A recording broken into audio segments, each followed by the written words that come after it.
आप सुन रहे हैं रात की कहानी मेरे यानी रोहित के साथ।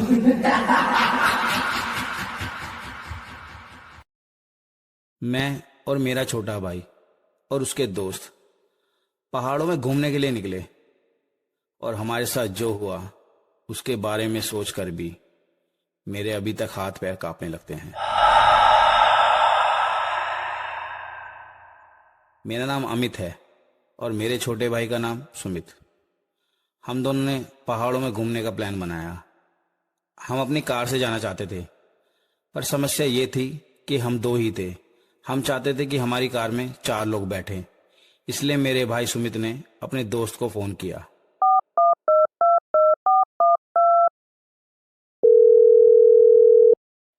हेलो आनंद, कैसा है? मैं तो बढ़िया हूँ सुमित, तू बता। और बता, इतने दिनों बाद फोन कैसे किया? अरे यार, एक काम था।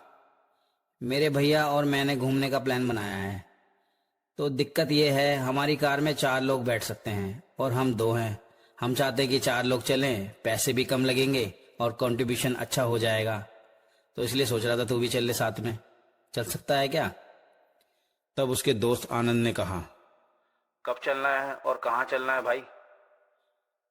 फिर सुमित बोला, आज रात को ही निकलना है। मनाली चल रहे हैं घूमने के लिए, करीब 10 बजे के आसपास निकलेंगे। तो चल सकता है ना? हाँ चल लूंगा, कोई दिक्कत नहीं है यार, कोई दिक्कत नहीं, चल लेंगे, ठीक है, ओके। पर यार सुमित, तू बोल रहा था कि 2 पर्सन की सीट खाली है। अगर मैं भी चलूंगा तब भी तो एक सीट बची जाएगी। अरे इसकी टेंशन मत ले, हमारा दोस्त है ना नितिन, उसको बोल रहा हूँ फोन करके, वो भी चल लेगा हमारे साथ, ठीक है। फिर मेरे भाई सुमित ने अपने दोस्त नितिन को कॉल की और उसे भी जाने के लिए बोला। वो भी मान गया। फिर मैं और मेरा छोटा भाई हम दोनों अपनी कार को साफ करने लगे और फिर रात करीब 9 बजे सुमित के दोस्त हमारे घर आए। फिर हम सब ने अपना अपना सामान गाड़ी में रखा और ठीक 10 बजे हम पहाड़ों के लिए निकल गए। मैं मनाली जाना चाहता था, इसलिए हमने मनाली का प्लान बनाया था। मैं चंडीगढ़ में रहता हूँ और वहाँ से मनाली की दूरी करीब 6 घंटे के आसपास होगी। पर हम चारों आराम आराम से गाड़ी में एंजॉय करते हुए जा रहे थे। हम सब अच्छे से जानते थे शराब पीना सेहत के लिए हानिकारक है और उससे भी खतरनाक है शराब पीकर गाड़ी चलाना। पर हम शराब के नशे में सब कुछ भूल चुके थे और अच्छी बात तो ये थी कि हम चारों को ही गाड़ी चलानी आती थी। और उस समय सुमित गाड़ी चला रहा था और मैं उसके बराबर वाली सीट पर बैठा था और उसके दोनों दोस्त पीछे बैठे थे। 6 घंटे की ड्राइव और मौज मस्ती के बाद हम चारों मनाली पहुंच गए। फिर वहां पहुंचकर हम चारों ने 2 रूम लिए और सो गए। 3 दिन हमने मनाली में बहुत एंजॉय किया। पहाड़ों में घूमने का अपना ही मजा होता है, पर हम सब उस चीज से अनजान थे जो हमारे साथ होने वाली थी।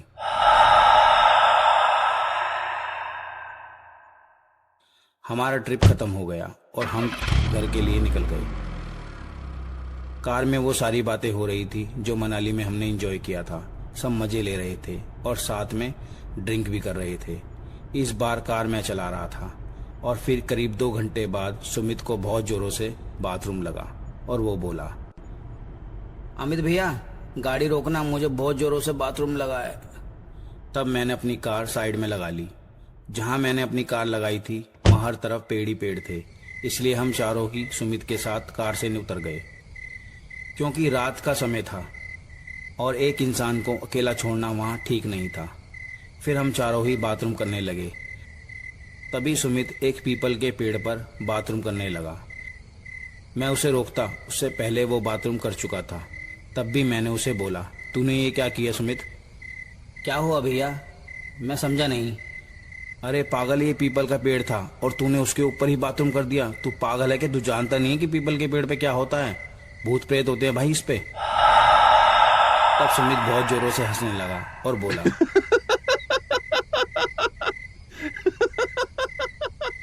अरे भैया आप कितने भोले हो, लोगों को आपको कुछ भी बता देते हैं आप मान लेते हो। ऐसा कुछ नहीं होता, पीपल के पेड़ पर कोई भूत प्रेत नहीं होते, ये बस पेड़ है। आप टेंशन ना लो, कार चलाओ आप। वो बात सुमित ने मजाक में ले ली, पर मेरे दिमाग में वो बार बार घूम रही थी और उसका असर करीब 1 घंटे बाद हमको दिखने वाला था। फिर हम सबको बहुत जोरों से भूख लगने लगी और हम खाना खाने के लिए एक ढाबे पर रुक गए। हम चारों खाना खा रहे थे और एक दूसरे से बात भी कर रहे थे। तभी अचानक से सुमित जोरों से चिल्लाते हुए बोला, भैया आपके पीछे कौन है, देखो भैया आपके पीछे कौन है, देखो। मैंने पीछे मुड़ के देखा तो वहाँ कोई भी नहीं था, पर मुझे महसूस हो रहा था कि कुछ ना कुछ तो था। उसकी बात सुनकर उसके दोस्त बहुत जोरों से हंसने लगे। तभी आनंद बोला, सुमित यार तुझे हो क्या गया है यार, क्या क्या दिखता है तुझे? अरे पागल है क्या, दारू ज्यादा चढ़ गई है क्या? तब सुमित बोला, मेरा यकीन करो मेरे भाइयों, मुझे सच में भैया के सर पर एक बच्चा बैठा हुआ दिखाई दिया था। तुम मेरा यकीन क्यों नहीं कर रहे हो? मैं जानता था सुमित झूठ नहीं बोल रहा था, क्योंकि मुझे भी वो चीज महसूस हो रही थी पर दिखाई नहीं दे रही थी। और सुमित के दोस्त उसका जरा भी यकीन नहीं कर रहे थे। सुमित को बार बार वो बच्चा दिखाई दे रहा था। मैं बार बार कार रोक रहा था और बहुत मुश्किल से हम चारों अपने घर पहुंचे।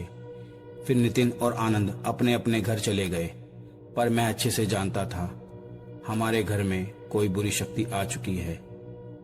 और मुझे इस बात का पूरा पूरा अंदाजा था कि आज रात हमारे घर में कुछ भी बुरा जरूर होगा। और उसी रात करीब 2 बजे सुमित बहुत जोरों से चिल्लाने लगा। वो मेरे ही रूम में सो रहा था। देखो भैया, देखो वो बच्चा मुझे मार रहा है, देखो भैया वो मुझे मार रहा है बच्चा, वो मुझे मार देगा भैया, मुझे बचाओ भैया, मुझे मार देगा वो।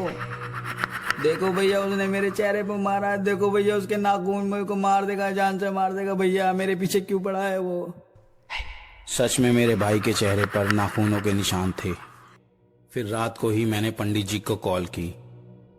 राम राम पंडित जी, कैसे हो आप? मैं ठीक हूँ बेटा, तुम बताओ इतनी रात में फोन कैसे किया? सब ठीक तो है? कुछ ठीक नहीं है पंडित जी। मैंने पंडित जी को सब कुछ बता दिया। उन्होंने बोला, घर में हनुमान चालीसा चला दो, सब ठीक हो जाएगा।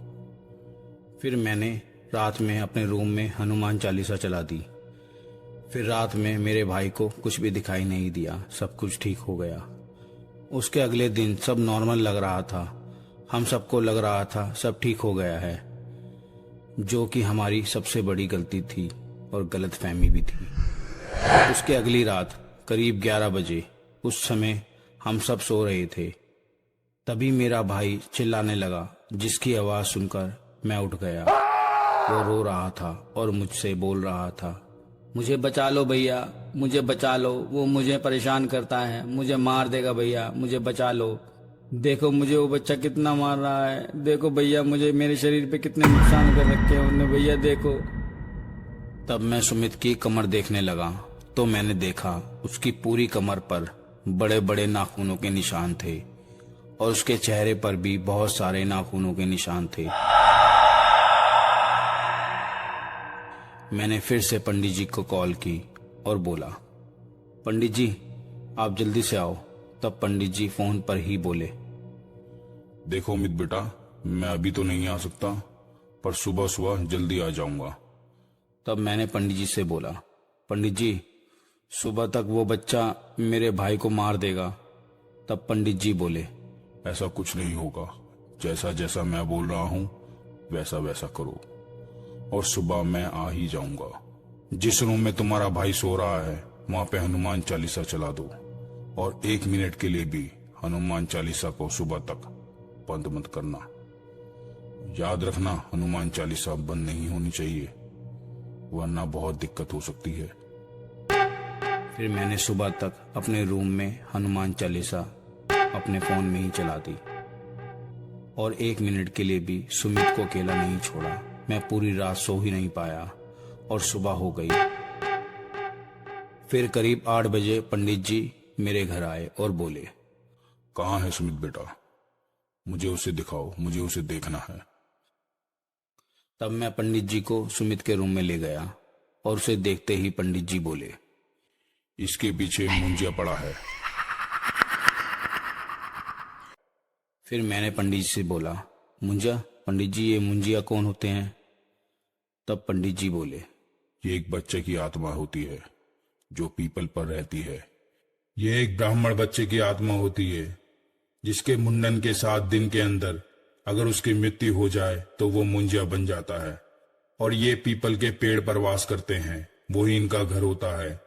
ये इतने खतरनाक होते हैं, ये किसी भी भगवान से नहीं डरते और ये बहुत चंचल होते हैं। ये बिना बात तुम्हारे घर नहीं आया, इसे लाया गया है।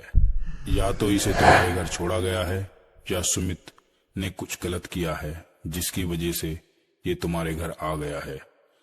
सच सच बताओ अगर तुम्हें कुछ भी इसके बारे में पता है। मैंने पंडित जी को वो सारी बातें बता दी, कैसे सुमित ने पीपल के पेड़ पर मनाली से आते हुए बाथरूम कर दिया था। तब पंडित जी बोले, ये तो सुमित ने बहुत बड़ा अनर्थ कर दिया है। पता नहीं वो सुमित के साथ अब क्या करेगा और ये अपना बदला जरूर लेगा। हमारे बीच वो सारी बातें हो ही रही थी, तभी सुमित पलंग से उठा और जोरों से चिल्लाते हुए बोला, इसने मेरे ऊपर पेशाब किया है, मैं इसे मार दूंगा, इसे नहीं छोड़ूंगा। मैं आराम से सो रहा था अपने पेड़ पर इसने मेरी नींद खराब कर दी और मेरे घर को गंदा किया है इसने। मैं इसकी जिंदगी छीन लूंगा इससे, मैं इसको और इसके परिवार को मार दूंगा।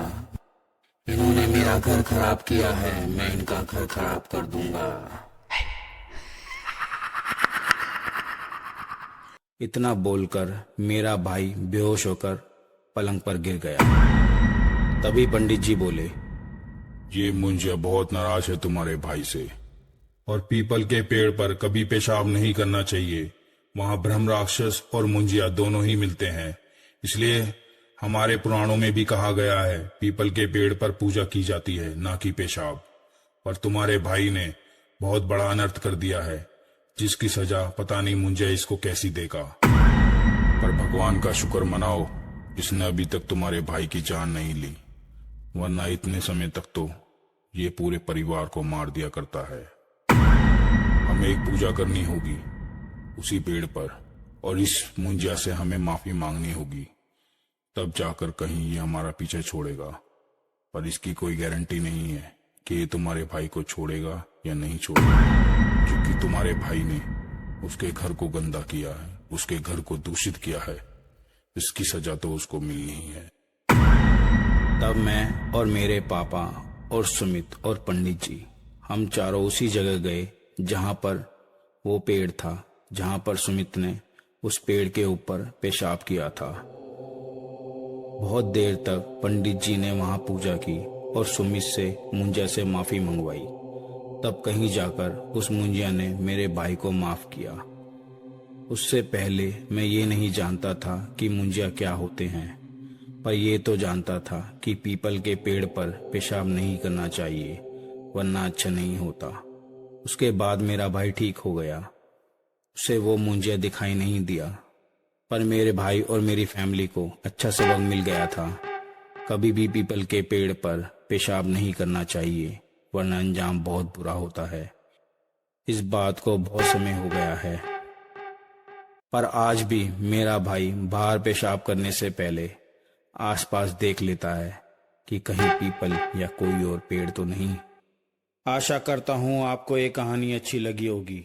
अपना और अपने परिवार का ख्याल रखें और सुनते रहें रात की कहानी मेरे यानी रोहित के साथ। और कभी अनजाने में पीपल के पेड़ पर पेशाब मत कर देना, कहीं अगला शिकार आप ना हो जाओ मुंजिया के।